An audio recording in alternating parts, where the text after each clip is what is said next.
चमत्कारी बहू की लालची सास। राजगढ़ की गौरी अपने माता पिता की इकलौती संतान थी। गौरी के पिता मेहनतकश किसान थे। वो सारा दिन खेतों में काम करते। गौरी अपनी माँ का किचन में हाथ बटाती। वो जंगल से लकड़ियां बीनती और माँ के चूल्हे में मदद करती। एक दिन वो जंगल में लकड़ी बीनने गई थी कि तभी उसे रोने की आवाज आती है।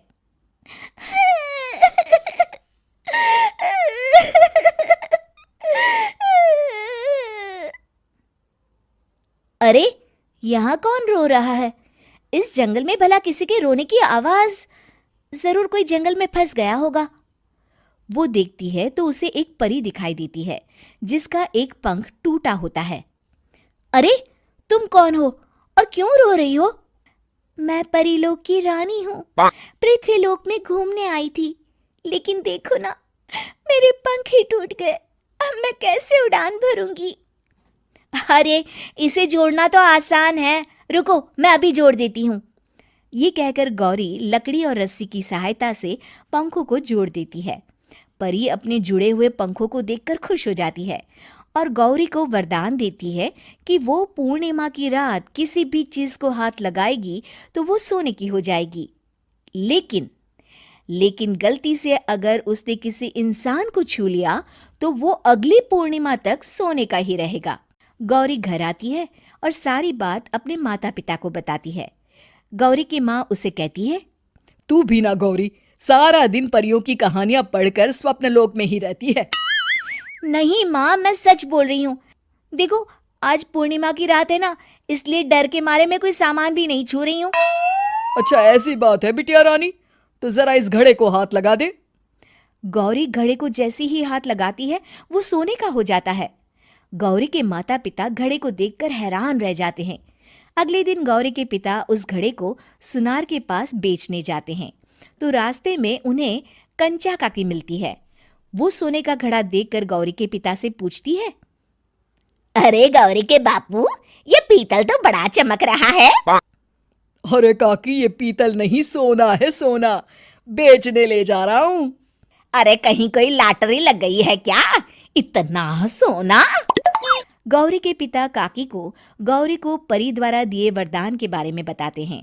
काकी गौरी के पिता की बात सुनकर सोच में पड़ जाती है और फिर अगले दिन काकी गौरी के घर आती हैं। गौरी के बापू, तुम्हारे लिए मैं एक खुशखबरी लाई हूँ। तभी गौरी की माँ पूछती है, क्या खुशखबरी है काकी? अरे, तुम्हारी बेटी का रिश्ता मैं अपने बेटे से करना चाहती हूँ।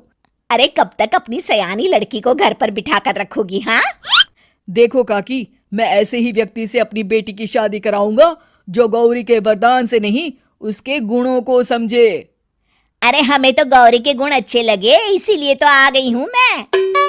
फिर गौरी के माँ बाप मान जाते हैं और उसकी शादी काकी के बेटे से हो जाती है। अगले दिन, अरे गौरी, कल पूर्णिमा की रात है।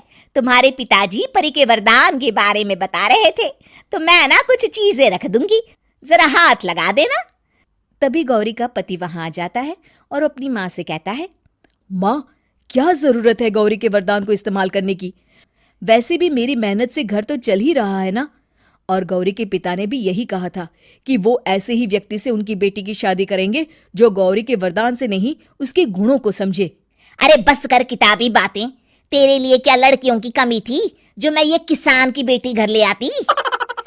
और सुन गौरी, कल अगर तूने सारी चीजों को सोने का नहीं किया तो मैं तुझे घर से निकाल दूंगी और अपने बेटे की दूसरी शादी करवा दूंगी, समझी? इतना कहकर गौरी की सास वहां से चली जाती है। अगली पूर्णिमा की रात गौरी की सास गौरी के सामने ढेर सारे बर्तन रख देती है और कहती है, जल्दी कर गौरी, रात खत्म हो जाएगी। जल्दी जल्दी इन सारे बर्तनों को हाथ लगाकर सोने का कर दे। गौरी करती भी तो क्या, वो जैसे ही एक छोटे से बर्तन को छूने वाली होती है कि उसकी सास भड़क जाती है। क्या मजाक बना रखा है? इतने छोटे से बर्तन में क्या होगा? ये ले, ये बड़ा वाला बर्तन। जैसे ही बड़ा सा बर्तन लेकर गौरी की सास उसकी तरफ बढ़ती है, वैसे ही बर्तन के बाहर से वो धड़ाम से गिर जाती है। सास को गिरा देख गौरी उन्हें संभालने दौड़ती है और वो सास को हाथ लगाकर कहती है, अरे सासू माँ, क्या हो गया आपको? कहीं चोट तो नहीं लगी ना? लेकिन जैसे ही वो हाथ सास से हटाती है तो देखती है कि उसकी सास सोने की हो गई है। गौरी सोनी की सास को देखकर रोने लगती है और अपने पति से कहती है, मुझे परी ने कहा था कि अगर मैं किसी इंसान को हाथ लगाती हूँ तो वो अगली पूर्णिमा तक सोने का ही रहेगा। अब मैं क्या करूँ? अरे करना क्या है, माँ को उठाकर अलमारी में रख दो। और हाँ, लालच का फल बुरा ही होता है। ज्यादा बड़े बर्तन को सोने का बनाने के चक्कर में माँ का ये हाल हुआ है। ये कहकर वो दोनों माँ की तरफ देखने लगते हैं।